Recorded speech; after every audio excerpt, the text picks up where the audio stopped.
Shalom Jemaat BMC dan semua kekasih Tuhan dimanapun kita berada. Sudah siap beribadah hari ini? Bagaimana kabarnya?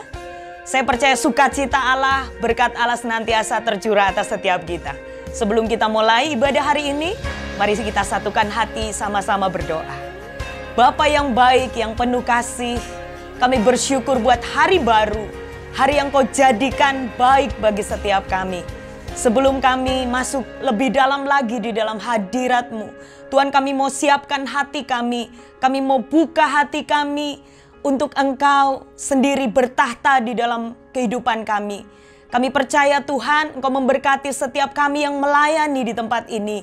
Biarlah apa yang kami lakukan boleh menyenangkan hati-Mu dan menyukakan hati-Mu Tuhan. Terima kasih Bapa.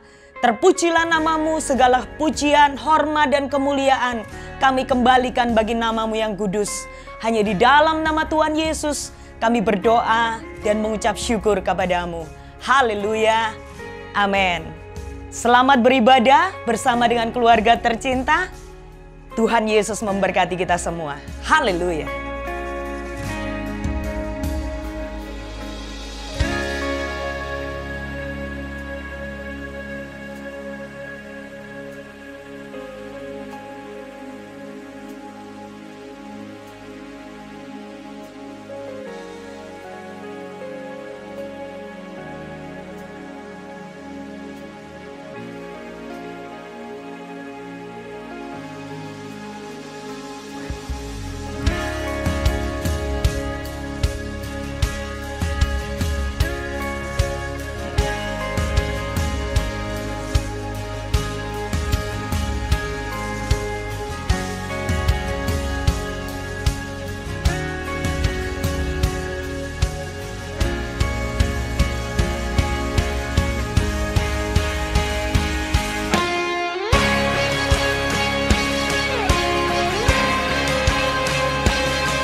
Raja termulia di hidup kami Tuhan.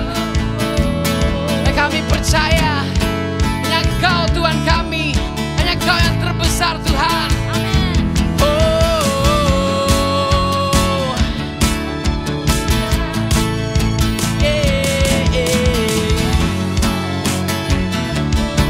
Dengan imanmu bersama-sama katakan hanya Kau, hanya Kau yang layak ditinggikan.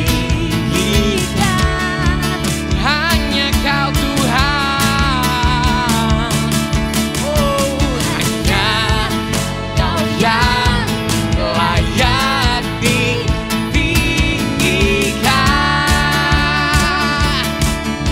Oh, ajaib Kau Tuhan, agung dan perkasa. Kau agung, Kau sumber kemenanganku, layak berkuasa, memerintah selamanya. Yesus Tuhan, Yesus Kaulah Raja mulia. Come on everybody sing, Raja mulia. Ini sorak-sorai yang termulia Tuhan. Kau yang termulia Tuhan. Kami mau bawa penyembahan kami yang terbaik hanya untuk-Mu Yesus. Sebab hanya Kau yang layak ditinggikan, hanya Kau yang layak dimuliakan Tuhan.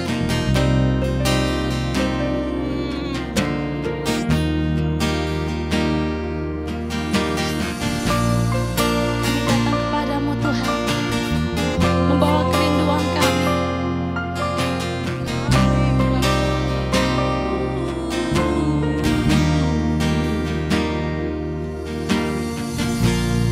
Bapakku datang,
Engkau bersama dengan kami.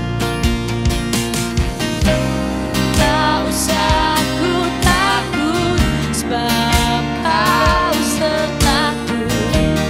Tak usah ku bimbang, Kau di dalamku. Tak usah ku cemas, Kau penghiburku.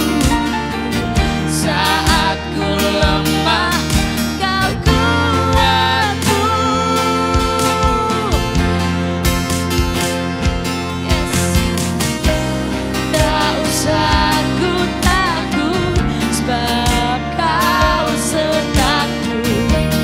Tak usah ku bimbang, Kau di dalamku. Tak usah ku cemas, Kau penghiburku. Saat ku lemah, Kau kuatku. Nyanyi haleluya, ku nyanyi haleluya.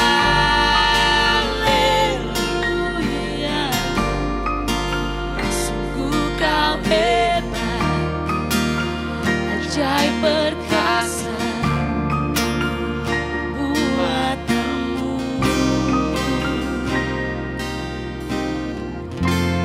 Di hidupku Engkau ajaib, Kau yang termulia.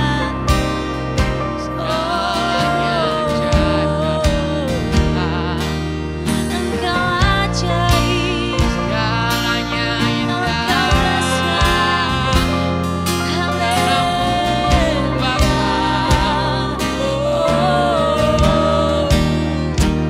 Jesus, Haleluya. kami perlu Kau.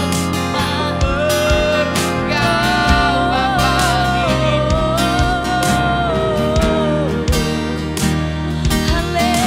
Haleluya.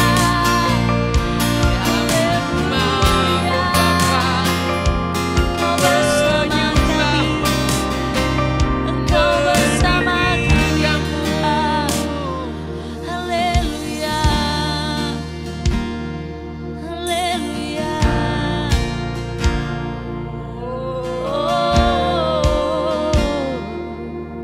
Jesus.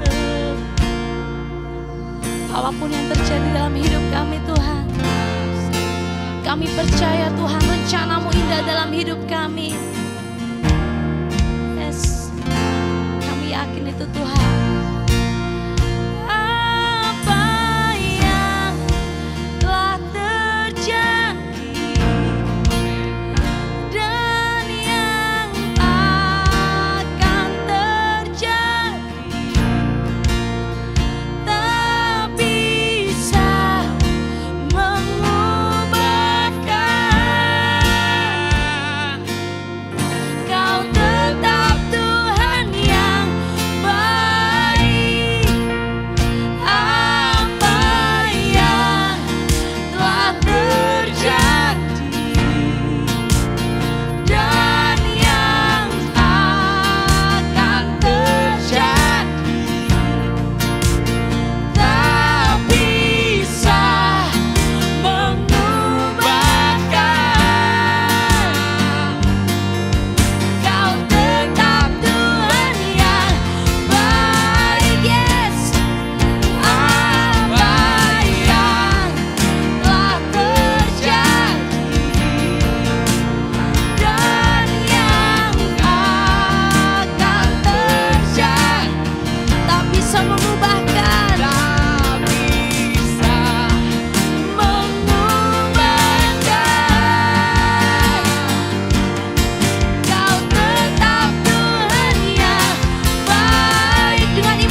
Ya, shalom, puji Tuhan, senang sekali kita boleh bersama-sama tadi memuji menyembah Tuhan dan kita tahu bahwa Tuhan kita tetap adalah Allah yang baik. Amin.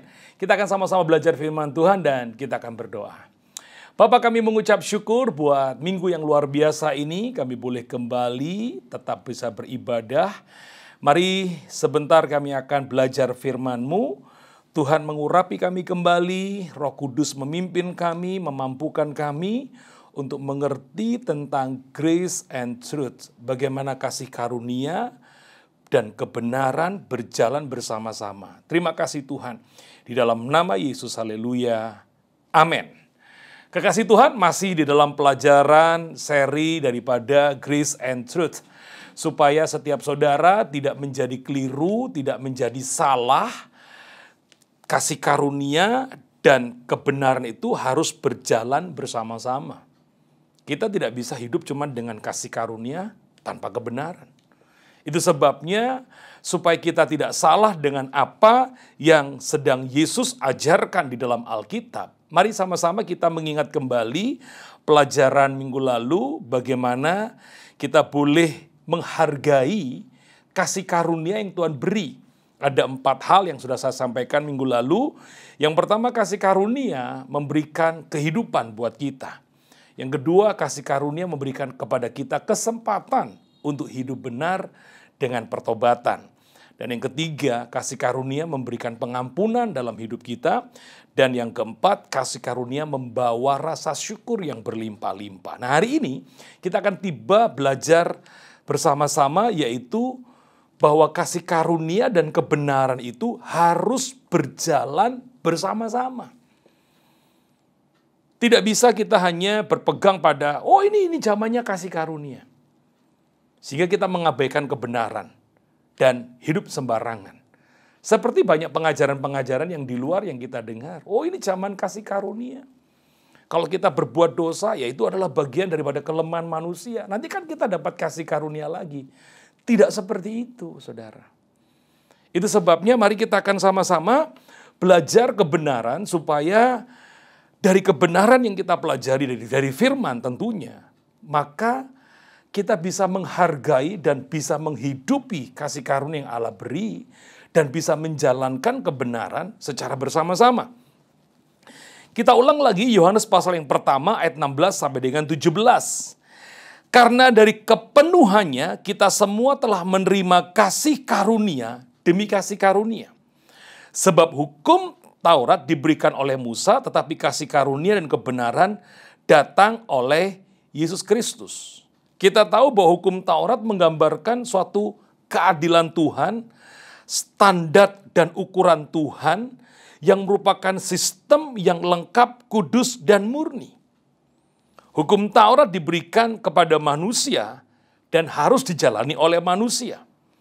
Jadi kita melihat bagaimana hukum Taurat standarnya begitu tinggi sehingga manusia tidak bisa menjalani hukum Taurat dengan baik. Satu contoh, mari kita lihat Yakobus pasal 2 ayat 10 dan 11. Sebab barang siapa menuruti hukum ini, seluruh hukum ini, tetapi mengabaikan satu bagian daripadanya, ia bersalah terhadap seluruhnya. Sebab ia yang mengatakan jangan berzina, ia juga mengatakan jangan membunuh. Jadi jika kamu tidak berzina tapi membunuh, maka kamu menjadi pelanggar hukum juga.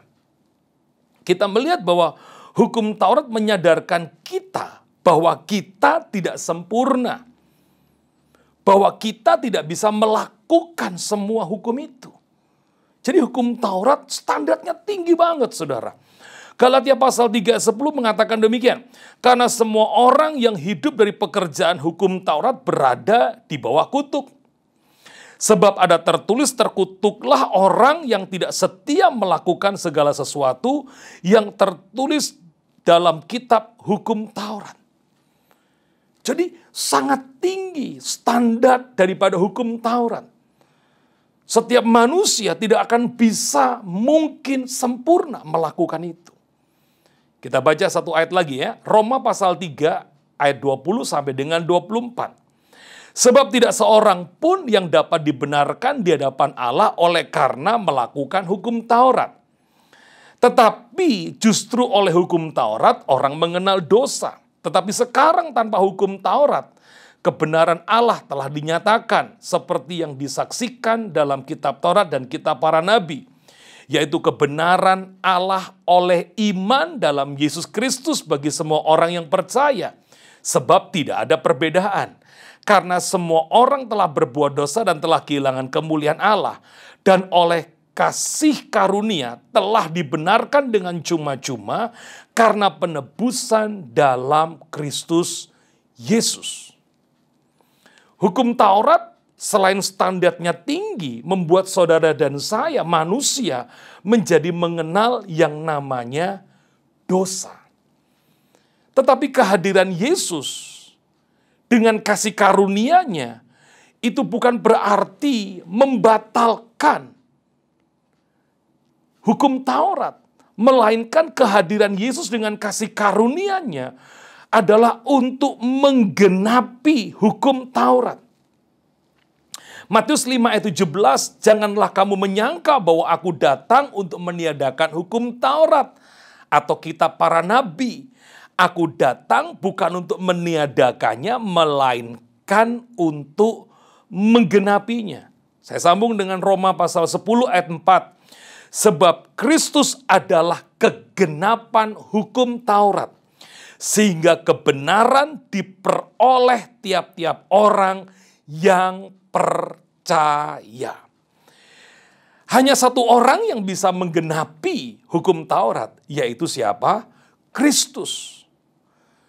Sehingga setiap kita yang percaya kepada Kristus, kita menerima kasih karunia. Jadi karena iman percaya kepada Kristus, kita menerima kasih karunia. Saudara dan saya dibenarkan, saudara dan saya disempurnakan oleh karena iman percaya kepada Yesus. Yesus menggenapi hukum Taurat, dan yang percaya kepada Yesus menerima kasih karunia dan pembenaran. Sehingga saudara dan saya sebagai orang percaya, saudara menerima anugerah, kasih karunia, dan Anda menerima pembenaran. Itu sebabnya ketika engkau menerima kasih karunia, jangan lagi kita kembali ke dalam kehidupan yang tidak benar. Masih ingat bagaimana perempuan yang berzina yang dibawa oleh orang-orang Farisi kepada Yesus? Dia berkata, di manakah orang-orang yang hendak membunuhmu? Oh, mereka sudah pergi satu-satu. Yesus, apa kata Yesus? Aku pun tidak menghukum engkau. Tapi ingat, jangan berbuat dosa lagi. Itu sebabnya penting buat saudara dan saya mengerti bahwa kasih karunia dan kebenaran itu harus berjalan bersama-sama. Bukan berarti kalau kita ini menerima kasih karunia, wah kita bebas berbuat dosa. Kita bebas lakukan ini dan itu. Nanti kan kita terima kasih karunia lagi, nanti kita datang sama Tuhan. Tidak seperti itu. Itu sebabnya kekasih Tuhan. Bagaimana hidup kita bisa berdampak? Kalau setelah kita dibenarkan, setelah kita ini menerima kasih karunia, hidup kita masih sama dengan mereka-mereka yang hidup dalam dosa, sembarangan, tanpa aturan. Kalau kita masih hidup dengan sembarangan setelah kita menerima penebusan, bagaimana kita bisa menjadi berkat? Itu sebabnya kita perlu hidup di dalam aturan. Kebenaran itulah yang mengatur kita. Jadi kasih karunia, di mana saudara dan saya tidak bisa sempurna melakukan hukum Taurat. Karena percaya kepada Yesus, engkau menerima kasih karunia, engkau menerima pembenaran. Setelah engkau menerima kasih karunia, dibenarkan, yang Tuhan minta cuma sederhana. Hiduplah dalam kebenaran. Kata jangan berbuat dosa lagi, itu artinya menuntun kita kepada kebenaran demi kebenaran.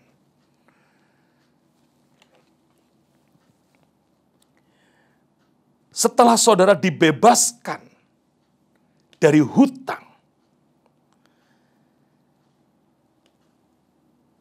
saudara dan saya harus bisa menghargai pembebasan itu.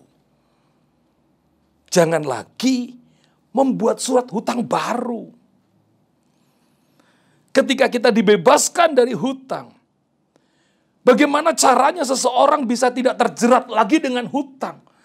Ya, hidup dengan hati-hati supaya tidak terjerat hutang. Itulah yang disebut dengan kasih karunia dan kebenaran berjalan bersama-sama. Segala sesuatu ada konsekuensi dari hal yang kita lakukan. Banyak orang mau dekat dengan Tuhan, tetapi tidak mau hidup dalam kebenaran. Banyak orang setelah dibenarkan, setelah menerima penebusan, tersedia janji besar. Tersedia janji-janji Tuhan yang besar di depan kita. Itu yang harus kita genapi, saudara. Bagaimana caranya? Saudara harus konsekuensi hidup dalam kebenaran. Sebab janji-janji yang besar dari karya penebusan Tuhan hanya bisa dinikmati ketika saudara dan saya setelah menerima kasih karunia dibenarkan di hadapan Tuhan, Anda menjalani hidup di dalam kebenaran. Kalau ada yang bertanya, kebenaran itu di mana? Di Alkitab. Itu sebabnya pengajaran-pengajaran Yesus, kalau saudara dan saya perhatikan, itu mengajar kita hidup di dalam kebenaran setelah kita menerima kasih karunia. Jadi tidak pernah salah. Tidak pernah salah orang yang melakukan kebenaran setelah menerima penebusan. Karena ini yang diminta oleh Tuhan. Ada satu ayat yang mengatakan, jadi hasilkanlah buah yang sesuai dengan pertobatan. Artinya kasih karunia dan kebenaran itu berjalan bersama-sama. Saya tutup dengan 2 ayat dari kitab Amsal. Amsal 29 ayat yang ke-15, tongkat dan teguran mendatangkan hikmat, tetapi anak yang dibiarkan mempermalukan ibunya. Amsal 13:24. Siapa tidak menggunakan tongkat benci kepada anaknya, tetapi siapa mengasihi anaknya menghajar dia pada waktunya. Maksud dari ayat di atas adalah bukan dengan cara kekerasan atau memakai tongkat untuk mendisiplin anak. Tetapi kita harus berani mendisiplin. Karena itu memberikan aturan-aturan yang jelas dan benar. Serta memberikan batasan-batasan yang benar bagi anak-anak kita. Jadi tongkat bukan berbicara tentang kekerasan. Tetapi tongkat berbicara untuk mendisiplin anak-anak kita. Supaya mengikuti aturan dan batasan-batasan yang benar. Kita tidak bisa cuma datang pada Tuhan dan meminta kasih karunia-Nya tanpa mau mengikuti kebenarannya. Jadi kalau saudara dan saya mau datang kepada Tuhan, jangan cuma minta kasih karunia-Nya saja. Tapi jadilah pribadi-pribadi yang siap mengikuti kebenarannya. Saya percaya, kalau saudara dan saya hari-hari ini, setelah menerima kasih karunia, engkau dibenarkan, sebenarnya kita tidak layak, tapi dilayakkan, itulah kasih karunia. Kita nggak bisa sempurna melakukan hukum-hukum Taurat. Tetapi kasih karunia, Yesus yang sudah melakukan dan menggenapi hukum Taurat. Memberikan kasih karunia kepada kita sehingga kita disempurnakan. Maka tugas kita setelah disempurnakan, dibenarkan. Hidup dalam kebenaran. Hidup dalam ajaran-ajaran firman. Bukanlah sesuatu yang berat harusnya kita lakukan.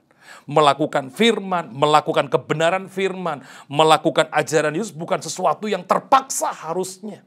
Kalau Anda mengerti tentang kasih karunia, bagaimana engkau harus menghargai kasih karunia, mari bersama-sama hidupi kebenaran-kebenaran dari firman Tuhan.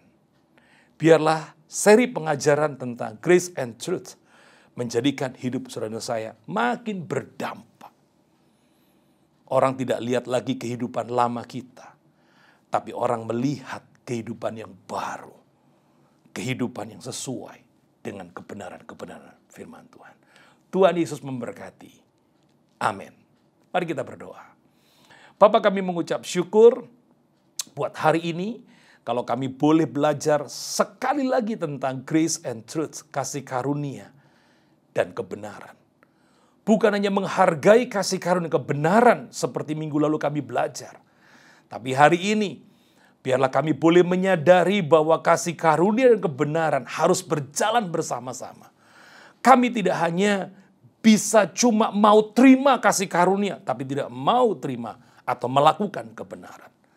Biarlah kami yang sudah menerima kasih karunia, kami menghidupi kebenaran, kami melakukan kebenaran dengan sukacita, dengan pengertian yang benar, bahwa kami telah dilayakkan, maka kami layak dan patut untuk mengerjakan setiap kebenaran-kebenaran dari firman-Mu yang kau ajarkan, yang Tuhan ajarkan dalam kehidupan kami. Itulah sebabnya dari kasih karunia yang kau berikan, dan kami menghidupi kebenaran, maka seperti yang kau minta, hidup kami akan terus menjadi berkat dan berdampak bagi lingkungan di mana kami ada.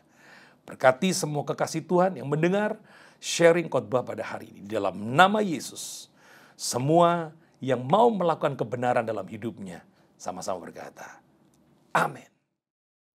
Haleluya, senang sekali kita boleh bersama-sama sudah memuji dan juga mendengarkan firman Tuhan. Sebagai gembala, saya mengucapkan terima kasih untuk kesetiaan saudara, terus mengikuti ibadah sekalipun secara online. Dan sekarang saya akan menyampaikan beberapa pengumuman. Kekasih Tuhan, ingat tanggal 21 Mei, kita akan melakukan ibadah kenaikan secara online dan disertai dengan perjamuan kudus.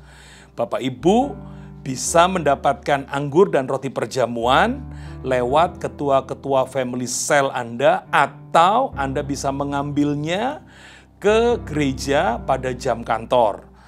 Dan kalau saudara tidak bisa mengambil roti perjamuan dan anggur, Anda bisa menggantinya dengan sirup atau teh dan roti tawar. Yang kedua, kekasih Tuhan, Bapak Ibu bisa memberikan persembahan. Ya, kami tunggu persembahan Bapak Ibu secara online, baik itu persembahan mingguan, kolekte, misi, pembangunan, diakonia, dan juga persepuluhan. Anda bisa mulai mentransfernya lewat QR code yang ada di depan layar Anda.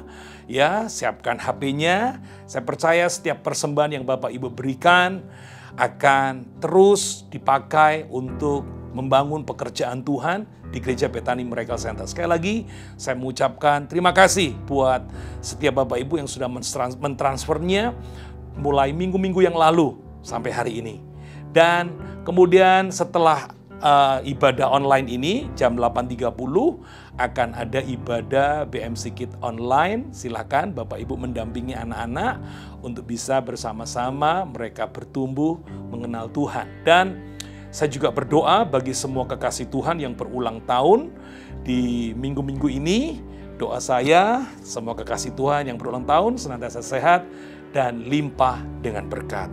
Sekali lagi saya mengucapkan terima kasih, dan kita akan akhiri ibadah kita secara online pada hari ini, dan kita akan sama-sama naikkan resolusi 2020. Mari sama-sama katakan dengan mengangkat tangan seperti ini, ya. 2, 3, saya jemaat BMC, saya murid Kristus, saya pemberani dalam kebenaran, saya penerobos kehidupan, saya pemenang, saya pengasih, saya diberkati, saya berbakat, saya kreatif, saya diurapi, saya berharga, saya mulia, saya sukses, saya pembawa kesembuhan, saya selalu sehat, saya baik, saya percaya diri, saya pengampun, saya tahu berterima kasih, saya murah hati, saya kuat, saya disayang Tuhan, saya bisa karena Tuhan, saya berguna untuk Tuhan. Puji Tuhan. Dengan mengucapkan Kata-kata resolusi itu sampai dengan kita mengucapkannya bagi diri kita, supaya ada perubahan dalam kehidupan kita. Baik, kita akan akhiri, kita sama-sama akan berdoa. Bapa, kami mengucap syukur buat ibadah online pada minggu ini.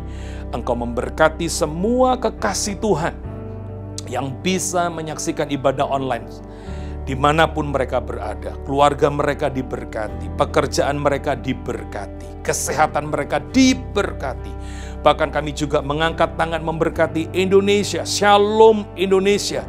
Dan kami percaya damai sejahtera Tuhan turun atas Indonesia, memulihkan, menyembuhkan yang sakit.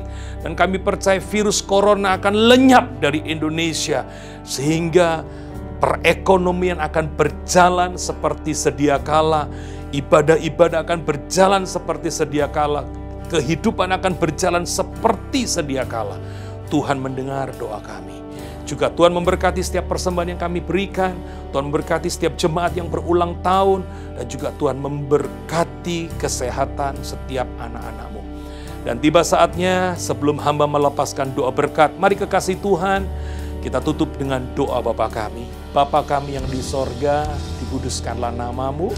Datanglah kerajaan-Mu, jadilah kehendak-Mu di bumi seperti di sorga. Berikanlah kami pada hari ini makanan kami yang secukupnya, dan ampunilah kami akan kesalahan kami, seperti kami juga mengampuni orang yang bersalah kepada kami. Dan janganlah membawa kami ke dalam pencobaan, tetapi lepaskanlah kami daripada yang jahat, karena Engkau-lah yang mempunyai kerajaan dan kuasa dan kemuliaan sampai selama-lamanya. Mari angkatlah tangan saudara, kekasih Tuhan. Terimalah dan nikmatilah berkat yang telah Bapa curahkan sejak daripada Abraham, Ishak sampai Israel, mengalir dalam seluruh kehidupan semua kekasih Tuhan hari ini bahkan sampai selama-lamanya. Dalam nama Yesus yang percaya diberkati Tuhan, sama-sama berkata amin. Tuhan memberkati kita semua. Shalom.